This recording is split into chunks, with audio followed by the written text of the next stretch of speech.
So welcome back to Lex Reads.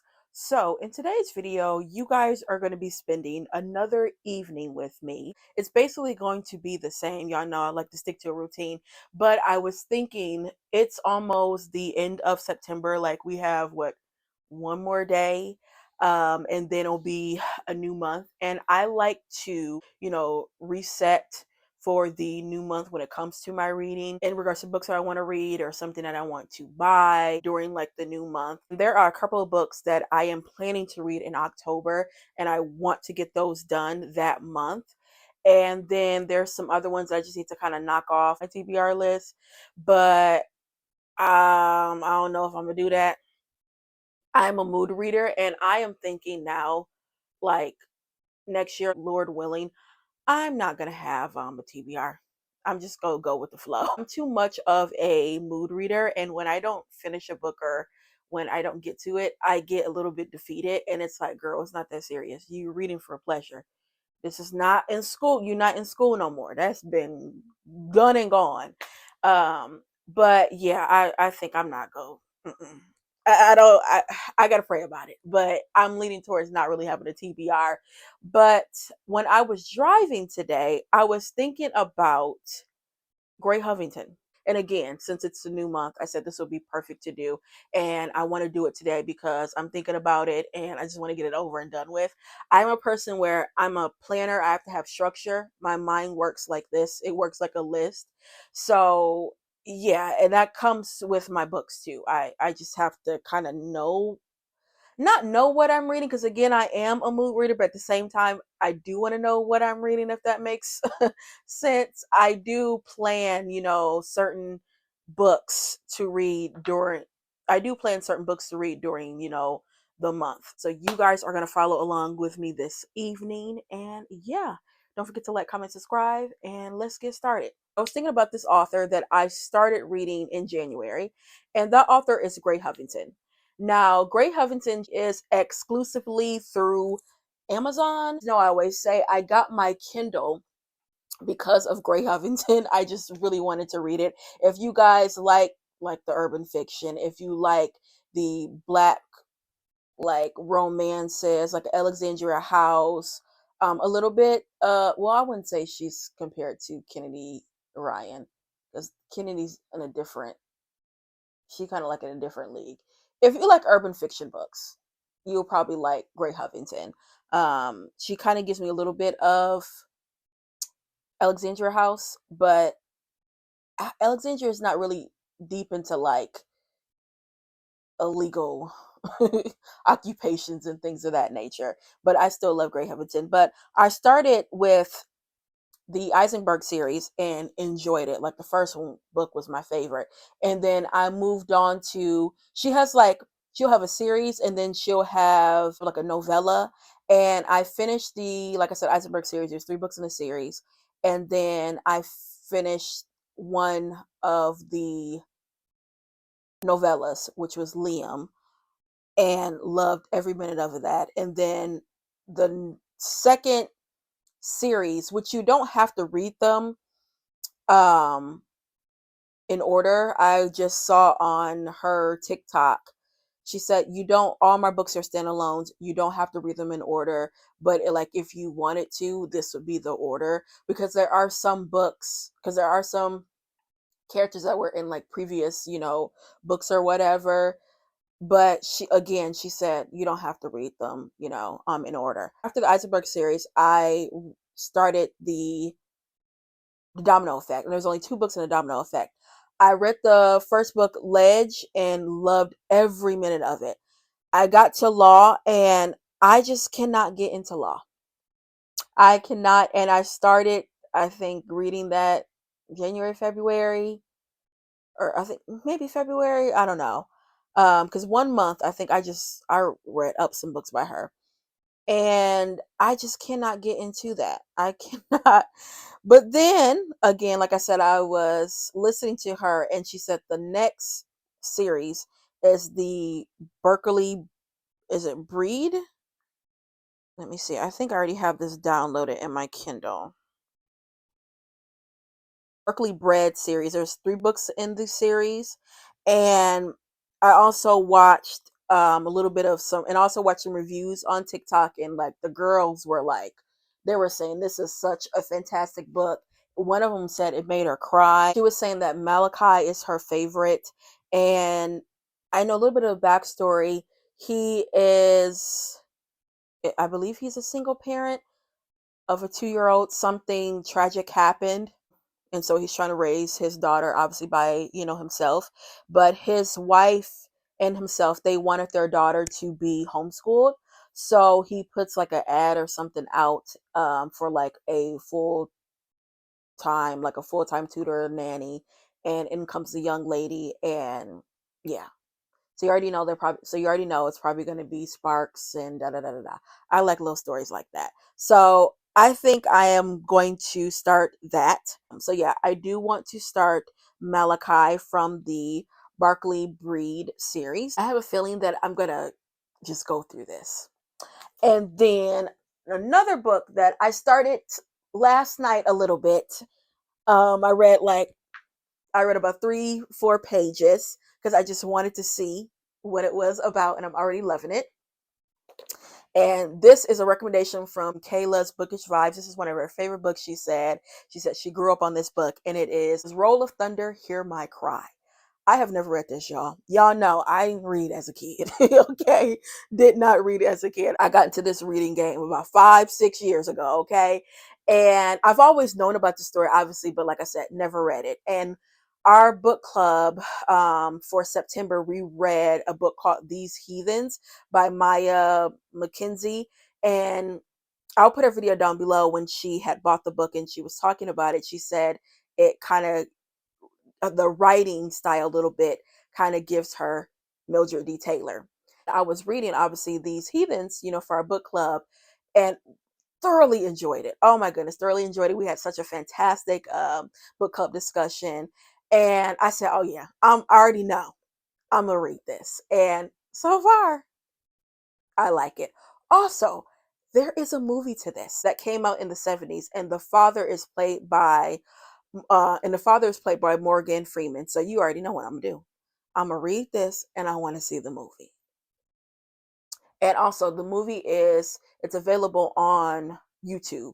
Hopefully it still stays on there, so by the time I finish this, I can see it. And then I also have this on audio too. But again, I've had this book for a while. I remember when this edition came out, I actually bought it because I just love this edition. And I do have some other books from this series. So right now, those are the 2 books that I am going to be starting. I am going to show you guys what I'm also going to be reading in October.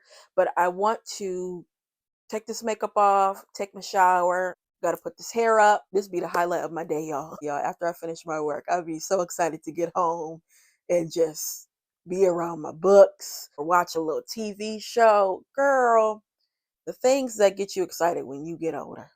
Lord, more folks knew what they was talking about.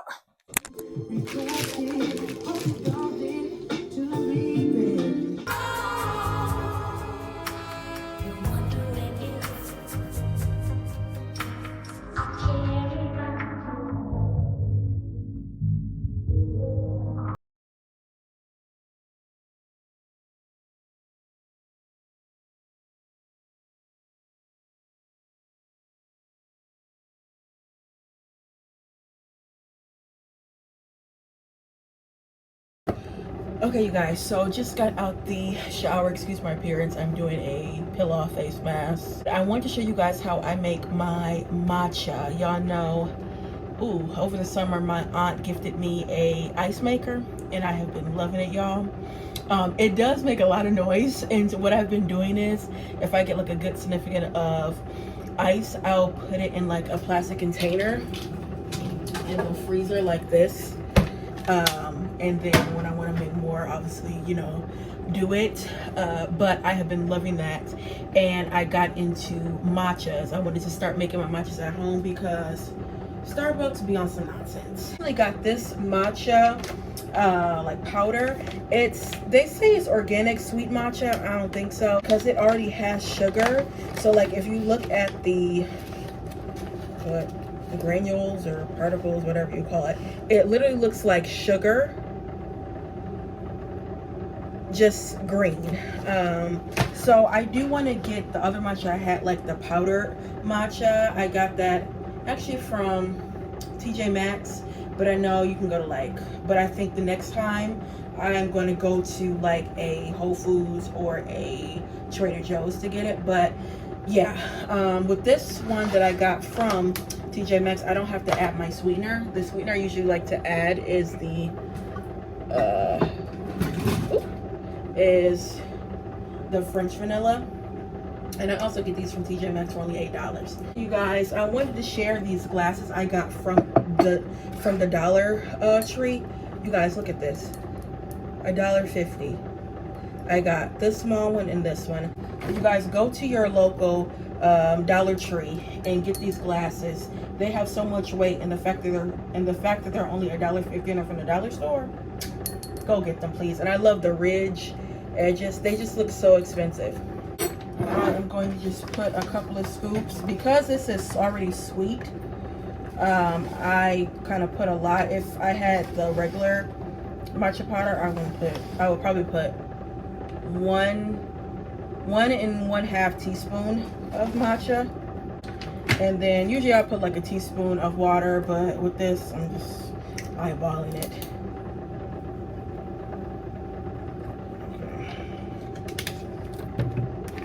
And then I'm going to use this little, I got this from Amazon. Also, because this has like sugar, the granules, a lot of times it doesn't mix that well. I like to get the little mixer thing. I got this from Burlington and it was marble. Love it. So let's put this to the side.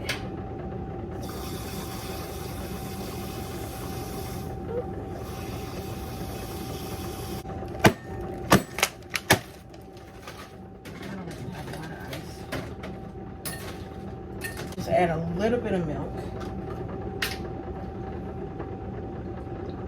Not that much. And sometimes if I need to add more, I just want to make sure I have room for the matcha.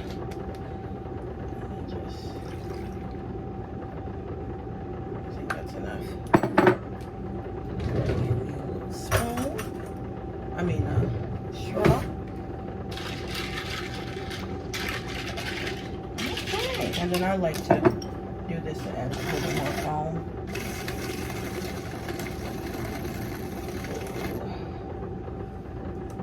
How it tastes.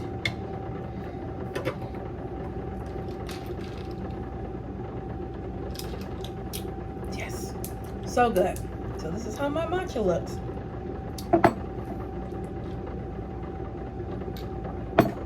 Again, I didn't tell you guys measurements because I just been eyeballing this one. Once I get the other one I usually use, I'll show you guys like my official recipe.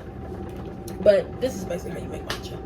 Okay, you guys, so I just saw on Instagram, you guys know the author Tari Jones. She wrote An American Marriage. She is coming out with a new book finally. The American Marriage, when did that come out? That came out, I want to say 2018. Yes, 2018. And I really did enjoy this book. And I've read all of her books except one. Let's see, these are all of her books. So you have, this is her first book, Leaving Atlanta. I have not read this. This is about the child Atlanta murders that happened in the 1980s. She actually had one kid that was in her class that passed. But I did read The Untelling. This one was okay. Yeah. And then The Silver Sparrow just make you want to scream because it's two families, and one of the wives and the child knows about the other, wife and child, but of course they don't say anything. And like the mom, the one that knows, she's like, "Oh, he was mine first." And I'm like, "Yeah, but he going to another house with another woman, with another child." Girl. And of course, that situation, it did not end in a nice, neat bow. somebody was bound to get hurt. But this story was very interesting because I've never read a book, from that take and then adding a black family. Yeah. But I would say out of the three books I have read by her, I think American Marriage is her best one. This is a really good book club pick. Y'all remember when this came out, everybody named Mama was reading this, and everybody named Mama was having this as their book club. This is a really good one. Yeah, because you don't know which side you on. But this book, it's called Kin.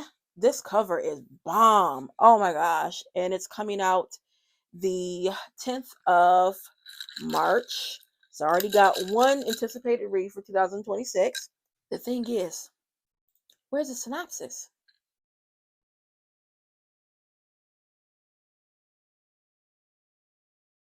Okay, here we go.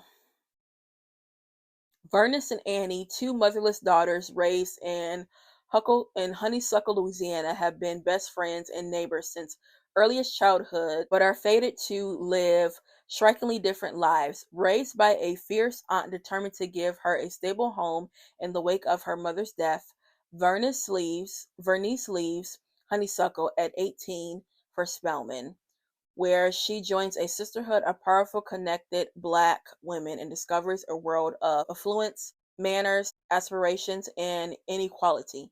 Annie, abandoned by her mother as a child, and and fixated on the idea of finding her and fulfilling the bottomless hole left by her absence, sets off on a journey that will take her into the world of adversity, as well as love and adventure, culminating in a battle for her life.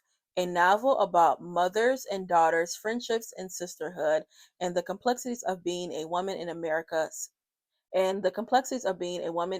American South. Kin is an exuberant, emotional, rich, unforgettable work from one of the brightest and most irresistible voices in contemporary fiction. That sounds really good. That sounds really, really good. Hmm. And it doesn't look long too. It says 368 pages. Yeah, I'm really excited about this. This is going to be yeah, this is going to be one of my anticipated reads. Because again, it has been a minute since she came out with a book. It's this author that I read. I still haven't finished her series. Um, uh, Lila Sage. I got into that series, the Rebel Blue Ranch series, out of the blue because, I mean, a cowboy romance series, and y'all know how I always say I like to read our romances, but I actually liked the series. I'm not even gonna front y'all. This is a series I'm talking about with the covers. So the newest book came out, because this is the last book. It came out this year, and yeah, it's the only one I need to read. But I thoroughly enjoyed this series, y'all. I honestly did. The series is done. Tight knit family. Their family owns a ranch, so they take care of that. And again, you just see like that camaraderie with the family. It's a really good series. New series that is coming out actually tomorrow. Sweetwater Peak. It looked like it's another one of them like kind of country type of Western books. Is set in Wyoming. So I am a little bit interested in that. Usually what I'll do is when the author comes out with the book, she has like an interview or something like that. I will watch the interview and see, her iteration and, just about the book and things like that. And if I like what she's saying, then I'll get it. So yeah. Let me take this mask off, rip this off, and I want to start reading because I want to give you guys a little update. Okay, you guys, so I have read for 40 minutes. It's now 10 o'clock. I'm really tired, so I gotta get in the bed. But I started this, like I told you guys, and I got to page 63, and I am loving it so far. I'm gonna do a separate vlog on this because I do want to like vlog my whole experience reading this, since this is a classic middle grade, young reader book. I do want to this book its own spotlight because it is just a classic, and I'm so excited that I'm reading this. Little Man. Oh, that's my baby. Just the way she writes him, he is just too cute. I'm going to start the Grey Huffington. I'm going to start that tomorrow because, again, I'm just beat. But I really am proud of myself because I got a good amount of that book done. I mean, 60 pages, that's perfect for me. But yeah, guys, again, thank you so much for following me on this evening. Really do try my best to romanticize my evening routine. Do things that you really do enjoy. As a working adult, as a working person, sometimes you feel like you just go to work, come home, eat, go to sleep. And I have always been conscious of having, my evenings, really enjoying them. I'm doing things that I love, whether it's, my reading or watching a movie or something like that, doing something that is going to fulfill me, that is going to bring me joy. So grateful and blessed and happy that I've, built this community thanks to you guys, of just reading my little books. Let me hit the sack because I am beat, okay? But again, thank you guys so much for joining me, and I'll be back with more about books.